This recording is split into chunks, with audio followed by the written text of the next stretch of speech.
So welcome back dear मेहमानों। Israel के ऊपर में युद्ध छेड़ दिया है हामस ने, और इसका क्या इफेक्ट पड़ेगा स्टॉक मार्केट पे इंडिया के, और क्या होगा आपके पोर्टफोलियो पे इसका असर, और कौन सी स्टेप्स आपको अभी उठानी होगी, और कौन सी गोल्डन अपॉर्चुनिटीज वॉर टाइम पे आपको मिल सकती है। क्या ये फायदे का सौदा होगा या नुकसान होगा आपके पोर्टफोलियो में, ये जानने की कोशिश करते हैं हम इसी वीडियो में। चलिए देखते हैं कि क्या अपॉर्चुनिटीज़ और क्या तकलीफें आ सकती है आपको इस वॉर टाइम में। जैसे कि आप अभी लाइव स्क्रीन पे देख पा रहे हैं कि निफ्टी तो बहुत अच्छा रिबाउंड करने के बाद यहाँ से 50% के आसपास 38% के आसपास रिबाउंड कर चुका है मार्केट। यहाँ से वापस शॉर्ट होकर गिरेगा या नहीं गिरेगा ये आपको मंडे के मार्केट को देखने के बाद ही पता चलेगा। 38% का रिट्रेसमेंट अभी डेली चार्ट के हिसाब से ले चुका है मार्केट। अब मैं आपको बताता हूँ कि ग्लोबली सिनेरियो क्या कह रहा है। अभी जब डाउ जोन्स कंटिन्यूस फॉल कर रहा था तो पिछले एनालिस्ट में बताया था कि बॉटम पे जा सकता है, जब मार्केट यहाँ से फॉल होते हुए निफ्टी का जा रहा था तब। अभी की तारीख में तो डाउ जोन्स भी ऐसा ही टाइप का चार्ट पैटर्न बना रहा है जैसा कि हमारा निफ्टी बना रहा है। बॉटम से रिवर्सल देने के लिए 30% 38% के आसपास का रिट्रेसमेंट और रिबाउंड पूरे मार्केट्स दे रहे हैं। जैसे कि डाउ जोन्स है, नैस्डैक है, वो भी बॉटम से रिकवरी देने की कोशिश कर रहा है। फ्राइडे के सेशंस में ये सब चीज़ें हो चुकी है। मंडे को ये जो न्यूज़ आई है आज, उसका क्या इफेक्ट पड़ेगा मैं आपको सब बताऊंगा। यूके के मार्केट में भी सेम ऐसे सिनेरियो चल रहा है, रिबाउंड हो रहा है नीचे से बॉटम लगाने के बाद। जापान के मार्केट में भी सेम वही इफेक्ट है कि रिबाउंड होकर थोड़ा सा प्रॉफिट बुकिंग बोल सकते हैं आप इसको, यहाँ पर काफ़ी कम है लेकिन 25% के आसपास रिबाउंड हो चुका है ये भी मार्केट। अब हम चेक करते हैं कि ऐसे वॉर वाले सिचुएशंस में आपके लिए कौन सी इन्वेस्टमेंट सही होती है। चाहे वो वर्ल्ड का कोई भी सिनेरियो बन जाए, आपके लिए कुछ इन्वेस्टमेंट्स ऐसी होती हैं जब इस समय पर आपको drastically withdrawal of the fund दिखता है एफआईज का।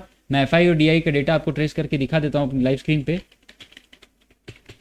ऑलरेडी बिना वॉर सिचुएशन के एफआई डीआई का जो डेटा है मंथली बहुत ज़्यादा इन्होंने बिकवाली की है, और इस डेटा के बिकवाली के बाद इन लोगों के पैसे कहीं ना कहीं तो इन्वेस्ट रहते ही हैं। मतलब कि आप 100 करोड़ 200 करोड़ 500 करोड़ का आपका अपना मालकियत है, तो इस 100 200 500 करोड़ को अगर आप इंडियन स्टॉक मार्केट से निकालते हो तो इसको कहीं आप बैंक में या फिर अपने पास रखोगे नहीं, इसको कहीं ना कहीं आप इन्वेस्ट करोगे। जब भी ऐसी सिचुएशन आती है जब मार्केट बहुत ऊपर चलता हुआ होता है तो गोल्ड और सिल्वर जो प्रेशियस मेटल्स के चार्ट दिखते हैं आपको वो नीचे जाते हुए दिखते हैं।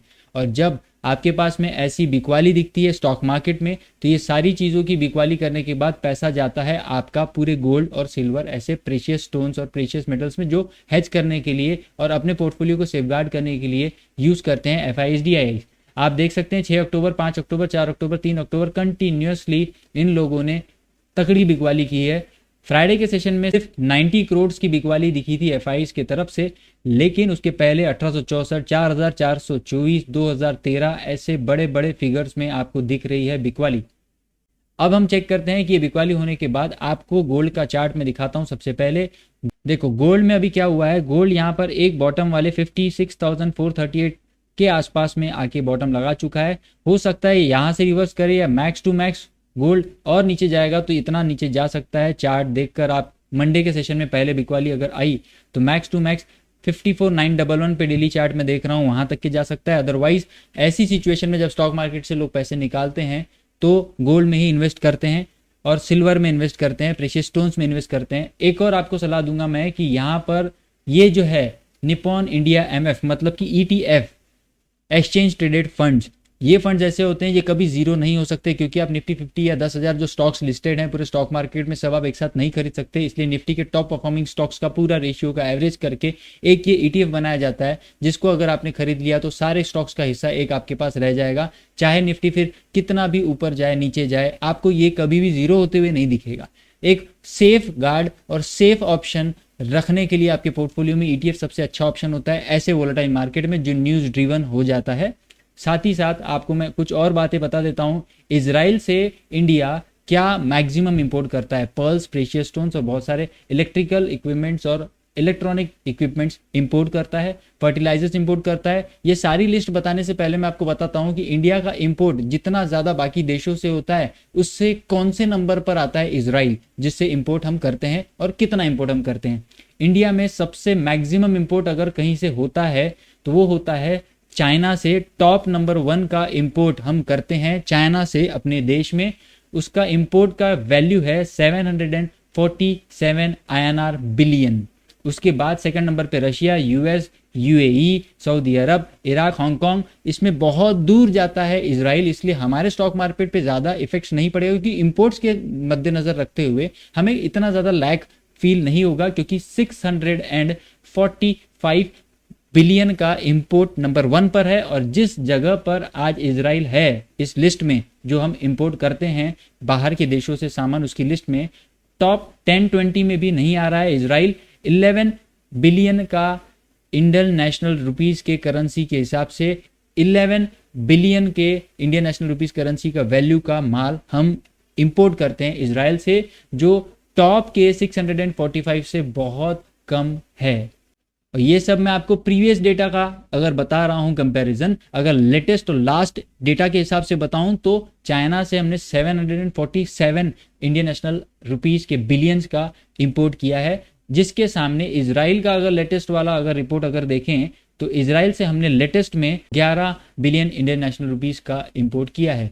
पिछला वाला 27 था, इस वाला 11 है। इंपोर्ट हम ऑलरेडी उनसे बहुत कम करते जा रहे हैं, तो हमें कुछ मेजर इफेक्ट इस मार्केट में पड़ेगा नहीं। अगर इजराइल में हो रहा है ऐसा वॉर सिचुएशन, तो उल्टा अगर हो सकता है फायदा तो गोल्ड में इन्वेस्ट करके या कुछ स्टॉक स्पेसिफिक्स जो सेक्टर होते हैं जिसमें से आप डिफेंस के स्टॉक्स ले सकते हैं। डिफेंस के स्टॉक्स में बताता हूँ आपको कौन से हैं टॉप डिफेंस के stocks. Bharat electronics, Hindustan aeronautics, Bharat dynamics, Cochin, ये सारे जो स्टॉक्स हैं, पारस डिफेंस, ये सारे स्टॉक्स जो हैं डिफेंस सेक्टर के स्टॉक्स हैं। ऐसे सिचुएशन में डिफेंस सेक्टर्स के स्टॉक्स, हेल्थ केयर के स्टॉक्स, फार्मा के स्टॉक्स, जो यूटिलिटी के स्टॉक्स होते हैं जिसमें इलेक्ट्रिसिटी और बाकी सब आते हैं, उन स्टॉक्स पे ज़्यादा ध्यान देते हैं लोग। ये तो सारी बातें हो गई कि आगे हम मंडे को क्या स्टेप लेंगे मार्केट का फ्लो देखकर। अब तक के जो आपके पास पोर्टफोलियो में स्टॉक पड़े होंगे उससे अगर आपको बचना है, बड़े लॉसेस से अगर आपको बचना है, तो क्या स्टेप्स आपको लेनी होगी ये भी आप ध्यान में रख लीजिए। आपको इस वॉलेटाइल स्टॉक में, न्यूज ड्रिवन स्टॉक्स में और न्यूज ड्रिवन मार्केट में आपको सिर्फ इतना ध्यान रखना होगा कि आप अपने कन्विक्शन को मेंटेन करें, ब्लू चिप स्टॉक्स पे ध्यान दें, किसी भी पेनी स्टॉक पे ध्यान ना दें जिसको आपने अभी अपने पोर्टफोलियो में ऐड किया होगा 20, 30, 40, 50 रुपए का देख के और बहुत बड़ा हो जाएगा ये सोच के। अभी ये से समय नहीं है जिसमें आप पेनी स्टॉक्स के ऊपर में इन्वेस्टेड रहें और बहुत लंबे समय तक इन्हें होल्ड करें। एक डिसिप्लिन स्टॉप लॉस के साथ पेनी स्टॉक्स और ब्लू चिप के स्टॉक्स जो आपके पोर्टफोलियो में नहीं है उनको आप मेंटेन करें। जैसे ही स्टॉप लॉस हिट हो गया विद डिसिप्लिन उसको एक्सेप्ट करके अपने इन्वेस्टमेंट्स को ब्लू चिप स्टॉक्स के साथ मेंटेन रखें। अब आपके पोर्टफोलियो में अगर ऐसे कुछ स्टॉक्स हैं जो अच्छे खासा डिविडेंड आपको देते हैं, तो अगर आपके निगेटिव भी जा रहे हैं इस वॉर सिचुएशन में, तो भी मैं कहता हूं कि अगर आपको डिविडेंड अच्छा खासा उस स्टॉक ने दिया है और लॉन्ग टर्म में अच्छा ब्लू चिप स्टॉक है वो, तो आप उसको मेंटेन कर सकते हैं अपने पोर्टफोलियो में। Depends on your financial advisory और जो भी एडवाइस कर रहा है आपको उसके हिसाब से। तो अपने पोर्टफोलियो को संभालने के लिए और बहुत अच्छे से मेंटेन करने के लिए अपने फाइनेंशियल एडवाइजर से बिल्कुल सलाह लीजिएगा। और ऐसे इन्फॉर्मेशन वीडियो के लिए लाइक शेयर सब्सक्राइब करके इसी चैनल पर बने रहिएगा। Thank you so much for watching the video. मिलते हैं नेक्स्ट वीडियो में। Till then take care, bye bye.